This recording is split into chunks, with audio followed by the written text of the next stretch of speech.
Saudações, amigos estudiosos e estudiosas da doutrina espírita, que a paz esteja conosco, que possamos unir mentes e corações mais uma vez para o estudo e reflexões do dia de hoje. Hoje, a Gênese, os milagres e as predições segundo o Espiritismo. Vamos entrar no nosso estudo de hoje. Vamos então compartilhar a tela. Lembrando que esse artigo que nós desenvolvemos para fazer uma introdução a esse capítulo, a gente já leu no estudo passado, quando nós iniciamos o capítulo 4, papel da Gênese, papel da ciência na Gênese. Eu não vou ler novamente esse texto na íntegra, porque nós já lemos no estudo passado. Eu só trouxe aqui só para a gente recordar um pouquinho, né? Para a gente não pegar a seco já, que a gente vai para o item sétimo já, né? Mas só lembrando, né? Como foi desenvolvido esse tema, papel da ciência na Gênese.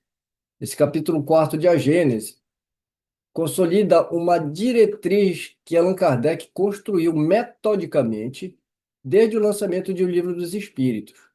A base fundamental desse tema é a afirmação de que o espiritismo e a ciência são as duas alavancas da inteligência humana, sendo a primeira responsável por revelar as leis do mundo moral e a segunda, as leis do mundo material.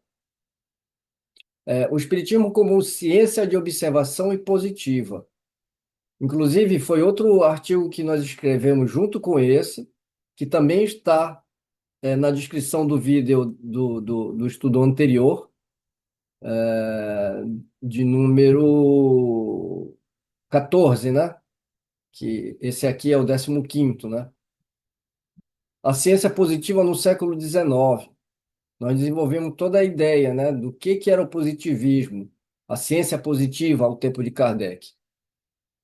Nos seus discursos em Bruxelas e Amberes, em 1864, Kardec reforça que o espiritismo é uma ciência positiva, pois baseia-se em fatos e na observação, e não em hipóteses puramente especulativas.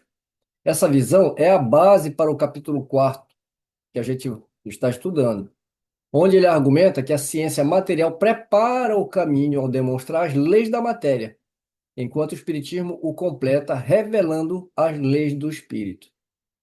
Kardec, ele também, dentro da metodologia, ele sempre fala, até como pedagogo, né, que ele era, ele fala que quando a gente vai ensinar ou quando a gente vai aprender algo, nós temos que partir de um ponto. E o ponto tem que ser do mais simples para o complexo. Então, o que mais fere os nossos sentidos é a matéria. Então, a gente tem que estudar as leis da matéria primeiro para aos poucos ir compreendendo a, o, a ciência espiritual. Uma base central desenvolvida nas obras fundamentais é a ideia de que o universo é composto por dois elementos essenciais: matéria e espírito. A gente vê isso lá no Livro dos Espíritos, né? O princípio inteligente. A gente está falando do espírito ainda com E minúsculo. Tem uma diferença do espírito com E maiúsculo, que seria a individualidade, a alma humana, né? Kardec argumenta que o conhecimento de um não pode estar completo sem o do outro. E a gente, quando estuda lá no Livro dos Espíritos, Kardec pergunta de que é formado, né, o universo, e a resposta é, né, Deus, espírito e matéria, né? Espírito e matéria, e acima de ambos, né, Deus, que é o Criador.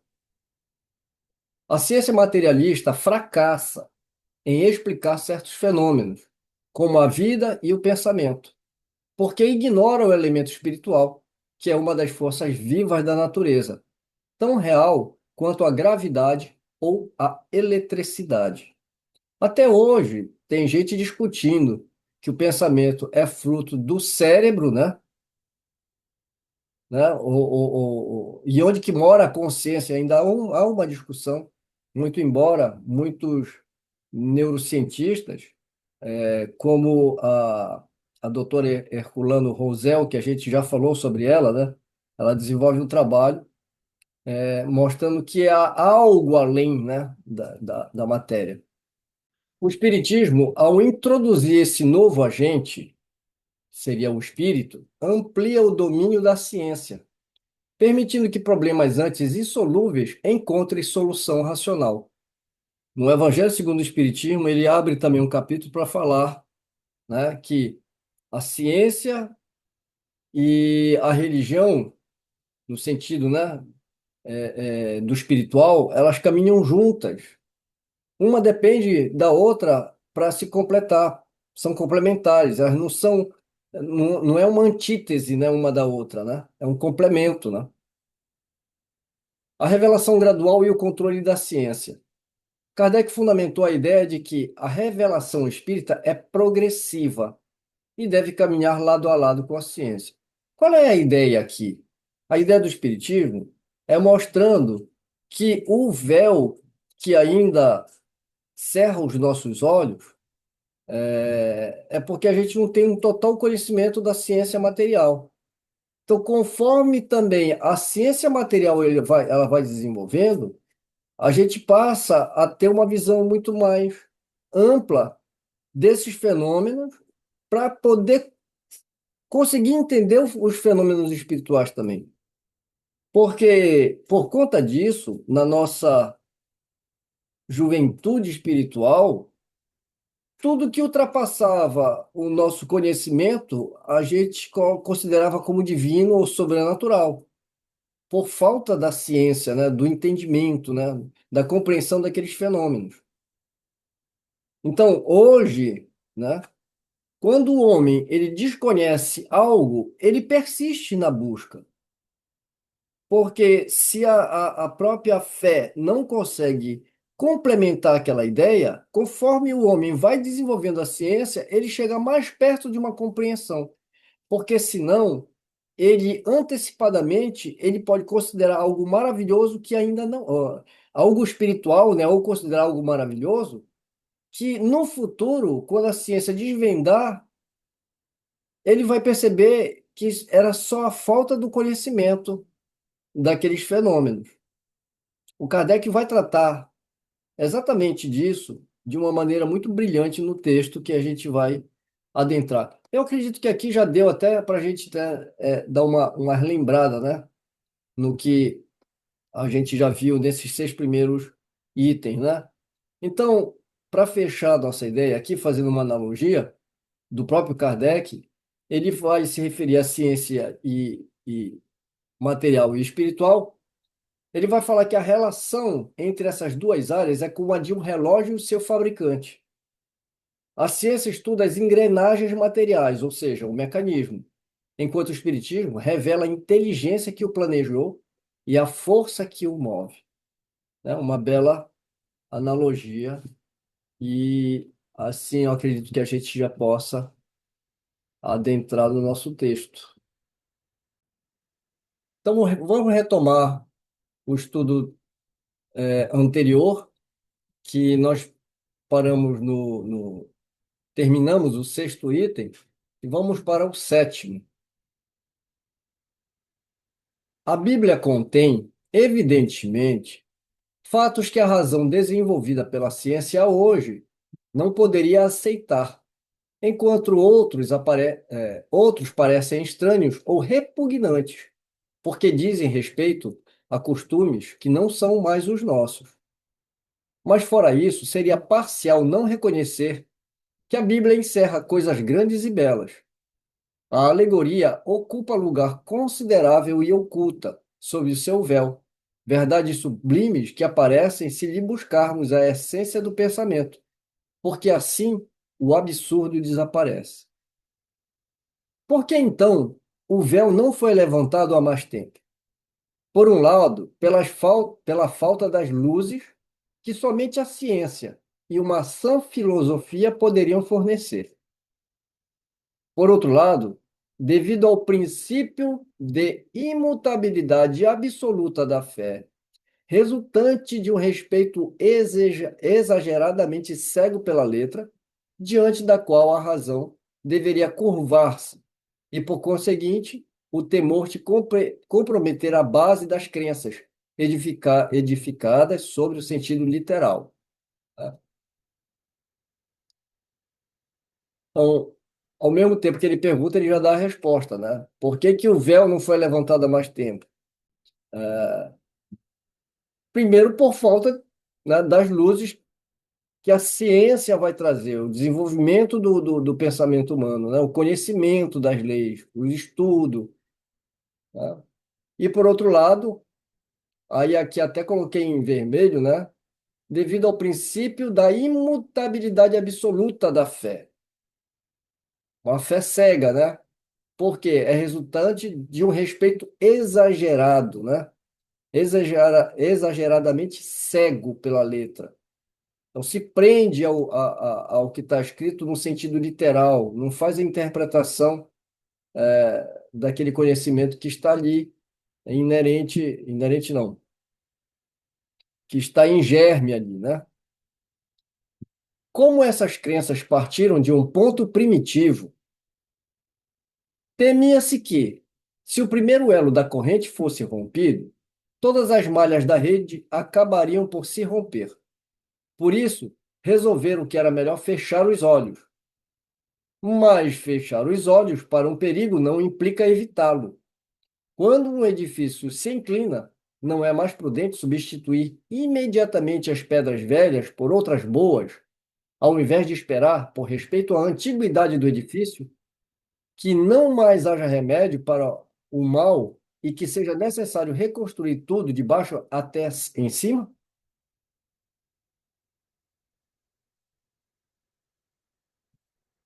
É brilhante como o Kardec ele vai conduzindo o raciocínio, né?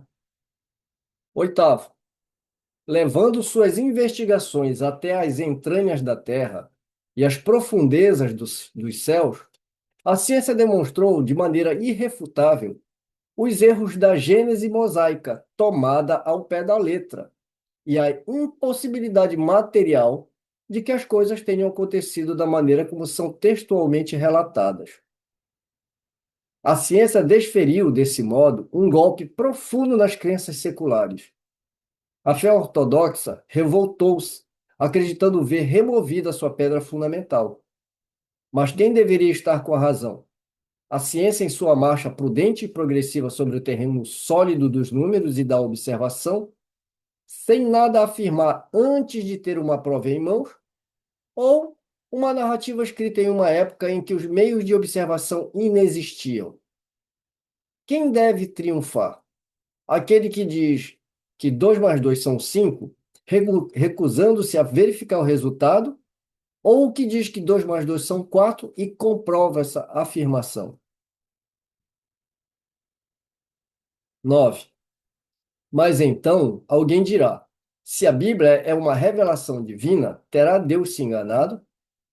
E se ela não é uma revelação divina, deixa de ter autoridade. E a religião desmorona por falta de base. Das duas coisas, uma. Ou a ciência tem razão, ou não tem razão. Se ela tem razão, não poderá fazer com que uma opinião contrária seja verdadeira, pois não existe revelação que possa prevalecer sobre a autoridade dos fatos. O Kardec é extremamente racional, não é?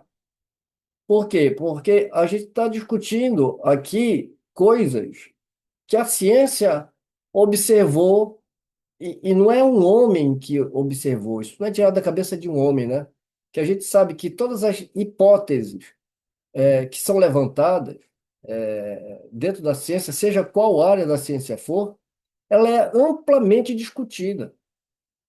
E cada um desses pesquisadores, desses cientistas, de acordo com a sua vocação, né, uns para astronomia, outros para biologia, eles estão incessantemente estudando, procurando soluções para esses problemas.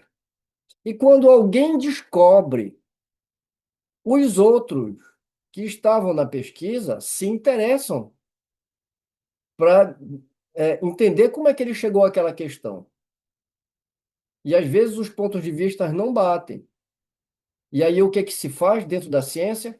Gera-se uma discussão, aí você tem que fazer, então, aquele seu experimento, comprovar para ser aceito na academia. Então, não é de uma hora para outra que a ciência fala, nós descobrimos tal coisa e assim. Não, existe toda uma metodologia, né? Então, o Kardec está colocando coisas que desmente os escritos. Só que não é por isso que esses textos eles deixam de ser importantes. O que a gente não pode é tomar tudo ao pé da letra. Incontestavelmente, Deus, que é todo verdade, não pode induzir os homens ao erro, nem consciente, nem inconscientemente, sem o que não seria Deus. Se então os fatos contradizem as palavras que lhes são atribuídas, é forçoso concluir logicamente que ele não as pronunciou ou que elas foram interpretadas de maneira errada. Se a religião sofre alguns prejuízos com essas contradições, o erro não é da ciência, que não pode transformar em fato aquilo que não o é, mas dos homens, por terem firmado prematuramente dogmas absolutos, dos quais fizeram questão de vida ou morte, a partir de hipóteses suscetíveis de serem desmentidas pela experiência, né? E nesse ponto, o Kardec é muito lúcido com relação à doutrina espírita, né? Ele tem plena consciência que todos os ensinamentos que nós temos na atualidade é ínfimo perto do que a gente ainda tem para aprender. Eu lembrei de Sócrates, né, que ele fala que ele era sábio porque ele sabia do tamanho da ignorância dele, né? Ele sabia que tinha mais coisa que ele ignorava do que ele conhecia. E o Kardec, ele atento para essa questão, ele não coloca verdades absolutas, ele coloca verdades relativas ao nosso adiantamento. Tanto é que ele fala: o dia que a ciência trouxer luz sobre determinados pontos que hoje nós falamos assim, abandona esse ponto e segue a ciência. Porque ele tinha consciência da progressão dos ensinamentos. E aqui fica muito claro, né, que quando ele coloca: se a religião sofre alguns prejuízos com essas contradições, o erro não é da ciência. Como se fosse culpa da ciência trazer essas contradições. Ela revela o que a pesquisa e a experiência e a observação vão trazer, né? É culpa de quem? É culpa dos próprios homens, né? A partir de hipóteses suscetíveis de serem desmentidas pela ciência, criar dogmas absolutos. Há coisas às quais é preciso se resignar, quer o queiramos ou não, quando não for possível evitá-las. À medida que o mundo avança, sem que a vontade de alguns possa detê-lo, o mais sábio é que o acompanhemos e nos acomodemos à nova situação, ao invés de nos agarrarmos ao passado que desmorona, sob o risco de tombarmos com ele.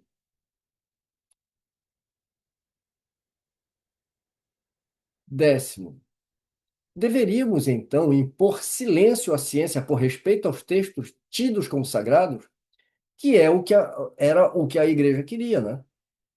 E ela tentou fazer isso. Todos aqueles que traziam descoberta, eles diziam que estava contra as escrituras, porque as escrituras sagradas, elas eram revelação de Deus e elas não podiam ser questionadas, né? Foi o que a igreja tentou, fazer e por um longo período até que, entre aspas, conseguiu, né? Ela conseguiu, entre aspas, porque apesar do medo de ser queimado na fogueira por heresia, né? Ou seja, por contestar o que está escrito na Bíblia. Aliás, na verdade, não existia uma contestação, porque ninguém estava estudando para contestar as Escrituras. Eles estavam estudando porque eram estudiosos. Só que o resultado desses estudos ia de encontro com a criação em 7 dias, né, com fenômenos que a gente acha, hoje a gente acha um absurdo, e já no tempo daqueles homens, também a ciência já mostrava que não poderia ser daquele jeito, né? Deveríamos então impor silêncio à ciência por respeito aos textos tidos como sagrados?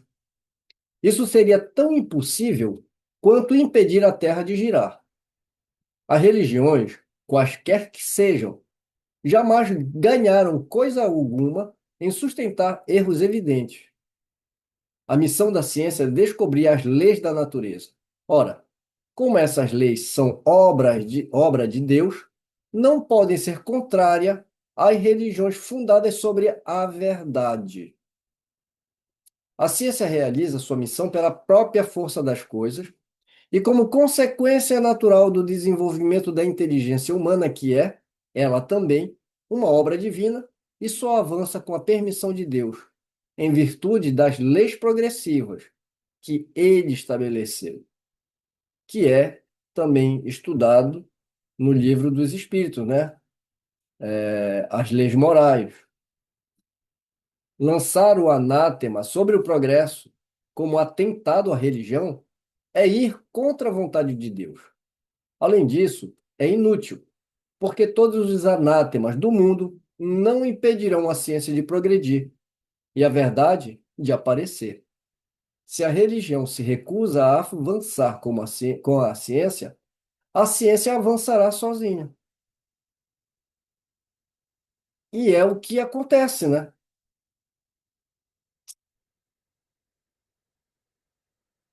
11.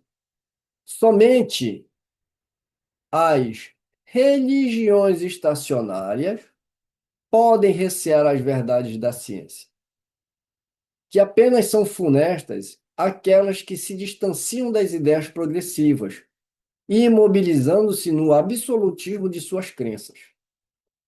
Tais religiões, em geral, fazem da divindade uma ideia tão mesquinha que não compreendem que assimilar as leis da natureza, reveladas pela ciência, é glorificar a Deus em suas obras, mas em sua cegueira preferem render homenagem ao espírito do mal. E aqui Kardec até destaca, né? Uma religião que não estivesse em contradição com as leis da natureza, em nenhum aspecto não teria por que temer o progresso e seria invulnerável. É o caso do Espiritismo, né? O caso do Espiritismo é quando ele olha para Deus, o Espiritismo, quando a gente olha para Deus, nós olhamos com esse olhar da filosofia, da ciência, né, para poder caminhar junto com as leis espirituais. Em momento nenhum, né, o espiritismo está em contradição com essas leis. Até porque as leis da natureza são as leis de Deus.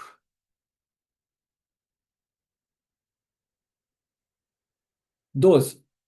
A Gênese compreende duas partes: a história da formação do mundo material e da humanidade, considerada em seu duplo princípio, corporal e espiritual. A ciência limitou-se à pesquisa das leis que regem a matéria, ou seja, ela se ocupa, né, do mundo material. Quanto ao homem, estudou apenas seu envoltório carnal, só a parte biológica, né? Nesse aspecto, chegou a perceber com uma precisão incontestável as principais partes do mecanismo do universo e do organismo humano. Quanto a este aspecto capital, está em condições de completar a Gênese de Moisés e retificar as partes incorretas. Ou seja, olhando para a matéria e entendendo o comportamento dos fenômenos físicos, químicos, biológicos e assim por diante, ele começa a compreender, né, melhor a Gênese de Moisés e corrigir alguns pontos que estão errados. Mas a história do homem, enquanto ser espiritual, prende-se a uma ordem especial de ideias que não pertencem ao domínio da ciência propriamente dita, as quais, por esse motivo, não são objeto de suas investigações. Aqui que é interessante, olha só. A filosofia, que tem esse gênero de estudos em suas atribuições, apenas formulou acerca desse ponto sistemas contraditórios que vão desde a espiritualidade pura até a negação do princípio espiritual e mesmo de Deus, sem outras bases que as ideias pessoais de seus autores. Por isso que quando a gente vai ver, né, lá nos pré-socráticos, né, tempo de Sócrates, depois os pós-socráticos, Aristóteles, quando a gente vai olhar, porque mesmo dentro da filosofia, tem muita contradição, né? Então, se por um lado só a ciência material não basta, a filosofia ela vem, de uma certa forma, olhar para esse lado.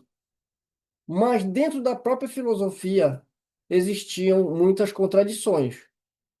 Deixou a filosofia, né? Deixou, portanto, a questão indefinida por falta de um controle adequado. Porque cada um falava uma coisa, né? Cada um tinha um pensamento, cada um tinha uma teoria, tinha a história, né, de cada um tentar definir tudo pelo elemento água, outro tudo pelo elemento ar e assim por diante. Aristóteles com a explicação da causa primária, né, de Deus como um motor, aquelas coisas todas. Mas não chegou, né, a nenhuma questão definida, muito pelo contrário, né? 13. Essa questão é, todavia, a mais importante para o homem, porque trata do problema de seu passado e de seu porvir. A questão relativa ao mundo material apenas o afeta indiretamente. O que lhe importa saber, antes de tudo, é de onde vem, para onde vai, se já viveu, se voltará a viver e que sorte de estar reservada.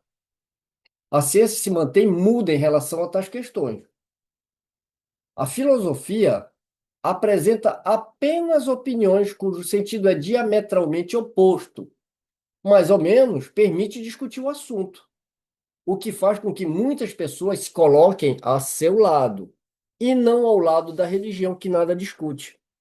Então, isso é muito interessante, esse ponto que Kardec levanta, né? Porque se a ciência material, por um lado, ela não tem como discutir esses assuntos, porque ela precisa do elemento material para ser objeto de estudo. Você não pode colocar um espírito num tubo de ensaio, não vai responder essas questões filosóficas, né? A filosofia, né, pelo menos permite essa discussão. A igreja não, né? A igreja simplesmente não discute, ela impõe.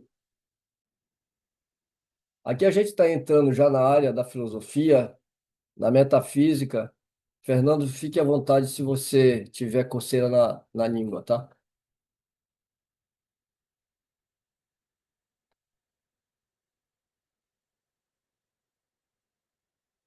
14. Todas as religiões estão de acordo quanto ao princípio da existência da alma, sem, contudo, demonstrá-lo. Mas não concordam nem quanto à sua origem, nem quanto ao seu passado, nem quanto ao seu futuro, nem, sobretudo, o que é essencial, quanto às condições das quais depende a sua situação futura. Aquela história, né? O próprio povo hebreu é uma confusão só. Eles não sabem o que acontece com a alma. A confusão que Nicodemos cria, né? Sobre reencarnação, sobre ressurreição, como é que o homem pode voltar a viver de novo, né? Como é que ele pode entrar no ventre da mãe? Então, e não era só os hebreus, né? Não eram só os judeus que tinham isso, né? A questão, é, a própria filosofia não tem uma ideia unânime sobre o assunto, né? Há muitas divergências, né? Cada um tem uma teoria, né? A maioria delas apresenta, quanto ao futuro da alma, um quadro imposto à crença de seus adeptos, o que só pode ser feito pela fé cega, mas que não pode resistir a um exame sério. Mas se você pegar os dogmas da igreja, o que ela vai falar de céu, de inferno, né? Alguns espíritas desavisados também que falam de umbral, que dá na mesma, tá? E não resiste. Nenhuma dessas coisas que eu falei, incluindo o umbral, não resiste a um exame sério, como a gente já demonstrou dentro dos nossos estudos.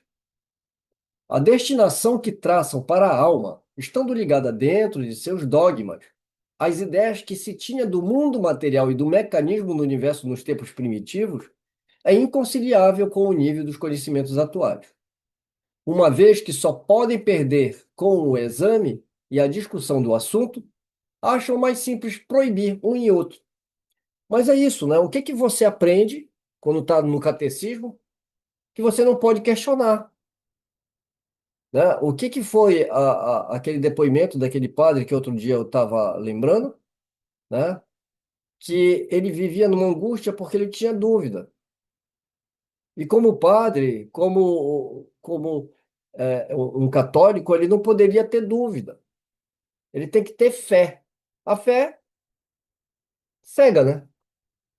Então você não pode questionar. Por isso que ele coloca uma vez que só pode perder com o exame e a discussão do assunto. Porque se você for fazer uma discussão com seriedade a respeito de determinados assuntos, o óbvio fica muito ressaltado, né? Então, como eles têm mais a perder, é melhor proibir, né? 15. Das divergências quanto ao futuro do homem, nasceram a dúvida e a incredulidade. E não poderia ser diferente. Cada religião pretendendo estar de posse de toda a verdade, contradizendo-se uma às outras sem dar provas suficientes para suas afirmações, para reunir a maioria, o homem, na indecisão, restringiu-se ao presente. Entretanto, a incredulidade deixa um vazio penoso. O homem encara com ansiedade o desconhecido, onde deverá entrar fatalmente, mais cedo ou mais tarde. A ideia do nada o apavora. Sua consciência lhe diz que, para além do presente, há algo para ele. Mas o quê? Sua razão desenvolvida não permite mais que ele aceite as histórias que embalaram sua infância, que tome a alegoria por realidade. Qual o sentido dessa alegoria? A ciência descerrou uma ponta do véu, mas não lhe revelou o que mais lhe importa saber. Ele interroga em vão e nada lhe responde de maneira categórica, capaz de acalmar suas apreensões. Por toda parte, ele encontra a afirmação se chocando com a negação, sem provas conclusivas de uma parte ou de outra. Daí a incerteza. E a incerteza quanto às coisas da vida futura faz com que o homem se lance, tomado por uma espécie de frênese, sobre as coisas da vida material. Que é o que o Kardec fala, né? Que o grande mal que as religiões acabam fazendo é tornar os homens materialistas, por falta de explicações lógicas. Como o homem não consegue mais acreditar nas histórias que embalaram a infância dele, ele acaba por crer em nada. Como ele não sabe o que espera, né, o futuro, o porvir, ele prefere viver o presente. E quando você fala viver presente, você acaba tendo uma vida muito egóica. Porque se você não tem explicação para as misérias humanas, como o Espiritismo vem esclarecer, através da justiça das reencarnações, para compreender por que cada um está passando aqui na Terra, e que nós precisamos ser fraternos e solidários, que o nosso mundo futuro, como dizia Jesus, o reino não é daqui, né? O reino não é desse mundo. Se há uma compreensão disso, nós nos tornamos mais fraternos. E o contrário disso leva o homem ao extremo egoísmo. É o que a gente vive hoje, não é? Primeiro eu, depois os meus e aos outros nada. Uma sociedade competitiva, uma sociedade onde cada um quer forçosamente vencer na vida para ter privilégios. Essa palavra já é um palavrão, na verdade, né? Privilégio já é um palavrão, né? Para quando a gente toma uma consciência do que é a nossa vida como espíritos encarnados, tendo essa experiência, né? Esse é o inevitável efeito das épocas de transição. O edifício do passado desmorona e o do futuro ainda não está construído. O homem é como o adolescente que não tem mais a crença ingênua dos primeiros anos, nem tampouco os conhecimentos da idade madura. Não tem mais do que vagas aspirações que ainda não sabe definir. Na verdade, eu fico muito admirado com esse texto. Como pode existir um texto tão denso e tão leve ao mesmo tempo, que abarca muitas coisas? Ele fala da Idade Média, ele fala da teologia e fala que a ciência é uma ciência subalterna à teologia. Era isso que existia na Idade Média. Fala também do paradigma materialista, que numa época que se fala tanto em liberdade, o paradigma materialista escolhe o que pode e o que não pode ser pesquisado, certo? Eu obtive de um professor da USP dizendo o seguinte: eu só posso estudar o espírito se eu conseguir pegar nele, segurá-lo, certo? Então, tudo isso, e vai num linguajar tão simples, que eu fico muito admirado. Na verdade, é um texto muito profundo e, ao mesmo tempo, muito leve, dependendo o, o quão você se aprofunde nesse texto. É É isso. fluido, né? É. E ele, o poder de síntese que ele tem. 16. Se a questão do homem espiritual permaneceu até nossos dias na condição de teoria, foi porque lhe faltaram meios diretos de observação de que dispunha para constatar o estado do mundo material, e o campo permaneceu aberto às concepções do espírito humano. Enquanto o homem não conheceu as leis que regem a matéria e não pôde aplicar o método experimental, vagou de sistema em sistema no tocante ao mecanismo do universo e à formação da Terra. O que ocorreu na ordem moral ocorreu também na ordem física. Para fixar as ideias, faltou o elemento essencial, o conhecimento das leis que regem o princípio espiritual. Esse conhecimento estava reservado para a nossa época, do mesmo modo que o das leis da matéria foi obra dos 2 últimos séculos.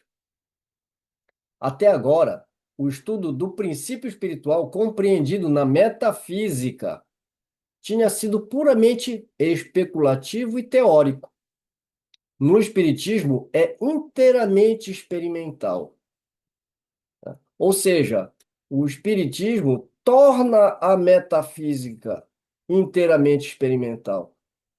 Aqui é que o espiritismo vai pegar todas aquelas ideias da antiguidade, seja no campo da filosofia, seja no campo da própria espiritualidade de vários povos, né? Ele vem agora trazer a parte experimental. Com a ajuda da faculdade mediúnica mais desenvolvida e, sobretudo, generalizada e melhor estudada em nossos dias, o homem encontra-se de posse de um novo instrumento de observação. Com a ajuda da faculdade mediúnica. Esse era um instrumento. Se no laboratório você precisa do microscópio, precisa dos instrumentos. No espiritismo, o instrumento é a mediunidade. E outra coisa, a faculdade, no nosso tempo, e ele está se falando, se referindo no tempo dele, mais desenvolvida. A gente estava estudando também a respeito dos fenômenos de materialização. Quando a gente estudou a Revista Espírita, abril de 1858, quando ele vai escrever lá aquele artigo sobre o período psicológico, ele vai falar, inclusive, né, sobre a materialização, isso já no tempo dele, falando que não havia mais necessidade desses fenômenos. Assim como no começo eram batidas, depois a sexta e mais adiante a própria psicografia, né? E hoje a mediunidade, a maioria delas é psicofônica. Já pensou se todo mundo fosse psicofônico? Quem é que ia conseguir anotar a comunicação de um espírito? Não tinha gravador. Então você vê, né, como a gente também vai evoluindo nessa área, né? Então quando ele coloca aqui, né, eu estava falando sobre essa observação em vermelho que eu coloquei, né? Qual é o instrumento utilizado pela ciência, né? Qual é o instrumento utilizado pelo espiritismo? A faculdade mediúnica. E ele chama a atenção que a faculdade mediúnica já estava mais desenvolvida e, sobretudo, generalizada e melhor estudada em nossos dias. Preciso comentar porque eu coloquei em vermelho, tá? Será que realmente está sendo melhor estudada em nossos dias? Né? No tempo de Kardec, sim, houve uma continuidade e nós tivemos uma interrupção brusca nesse processo. Com a chegada do espiritismo no Brasil e o sincretismo religioso, e que está, de uma certa forma, às vezes parece que está até pior, porque agora não é só o sincretismo com a religião católica, ou com a religião da igreja, né, a igreja propriamente dita, agora também tem outras correntes esotéricas, né? Mas eu acho que a gente está no renascimento desse estudo. Ou seja, estamos retomando, tanto que nós estamos aqui, estudando. Mas eu gostaria de falar a respeito de uma coisa. Esse item 17 é extremamente importante. Ao falar de metafísica experimental, a ciência materialista não aceita isso. Um bom exemplo disso ocorreu no século XIX, com o magnetismo animal, que a ciência não aceitava, mas como viu alguns resultados, incorporou dos seus estudos a hipnose e o estudo do inconsciente. Ou seja, ela pega a coisa sem pegar o todo, só o que interessa. Mas porque mexe com interesses, né? E aí a gente tem ainda espíritos refratários, né, trabalhando em prol dos seus privilégios, pela dominação, pela ignorância e pelo medo. Então, ainda persiste isso, né? E como você bem observou, né, a gente retomou isso. De uma certa forma, eu não lembro, na minha juventude, de ver estudos como o nosso. E tem grupos aí, se proliferaram, grupos que estão estudando as obras de Kardec verdadeiramente. Tá? Continuando aqui, a mediunidade tem sido para o mundo espiritual o que o telescópio foi para o mundo sideral, e o microscópio para o mundo do infinitamente pequeno. Ela permitiu explorar e estudar, por assim dizer, por observação, suas relações com o mundo corporal, isolar no homem encarnado o ser inteligente do ser material e vê-los agir separadamente. Uma vez em relação com os habitantes desse mundo, foi possível acompanhar a alma em sua marcha ascendente, em suas migrações, em suas transformações. Foi possível, enfim, estudar o elemento espiritual. Foi isso que faltou aos antigos comentadores da Gênese para compreendê-la e retificar seus erros. Estando o mundo espiritual e o mundo material em contato permanente, um é solidário com o outro. Ambos têm sua parte de ação na Gênese. Sem o conhecimento das leis que regem o mundo espiritual, seria também impossível constituir uma Gênese completa. Do mesmo modo que é impossível a um estatuário dar vida a uma estátua. Somente hoje, embora nem a ciência material, nem a ciência espiritual tenham dado sua última palavra, o homem possui os dois elementos adequados para lançar luz sobre esse imenso problema. Eram absolutamente indispensáveis essas duas chaves para chegar a uma solução, mesmo aproximada. Quanto à solução definitiva, talvez jamais seja dado ao homem encontrá-la na terra, pois há coisas que são segredos de Deus. Quantas coisas a gente aqui discute que não tem solução, que a gente não tem respostas. Muitas coisas realmente, quando ele fala segredo de Deus, não é que Deus está escondendo da gente, né? São segredos que vão ser vencidos quando nós tivermos cognição adequada para entender, né? A gente está no processo, né? E aqui encerro o capítulo, e eu lembrei de trazer essa frase que está lá no Evangelho, na introdução do Evangelho segundo o Espiritismo. Muitos pontos do Evangelho, da Bíblia e dos autores sacros em geral só são ininteligíveis, parecendo alguns até irracionais, por falta da chave que nos faculte compreender o seu verdadeiro sentido. Essa chave está completa no Espiritismo, como já puderam convencer-se os que estudaram seriamente e como todos reconhecerão melhor ainda mais tarde. O Espiritismo se encontra por toda parte na antiguidade e nas diferentes épocas da humanidade. Em toda parte encontramos os seus vestígios, nos escritos, nas crenças e nos monumentos. É por isso que, se ele rasga horizontes novos para o futuro, projeta luz, não menos viva sobre os mistérios do passado. Então, quando ele fala, essa chave está completa no Espiritismo, corrobora para a ideia que a gente sempre está falando. Evangelho segundo as chaves que estão dentro do Espiritismo, os princípios, né?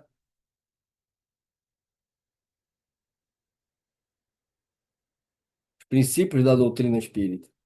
Assim nós encerramos esse capítulo 4, o papel da ciência na Gênese. Esse texto é um texto que, na verdade, tem que ser lido, relido várias vezes, porque ele abarca mais de 1000 anos da história humana. E, ao mesmo tempo, retrata os nossos dias, o que é extremamente interessante. A gente percebe por que a ciência material, às vezes, patina e não consegue se desenvolver, porque não aceita o elemento espiritual. Bem, então, meus amigos, vamos encerrando então o estudo da noite de hoje. Lembrando que nós retornaremos já com o capítulo 5º, né, da Gênese no nosso próximo estudo. Então, um beijo no coração de todos e até o próximo estudo.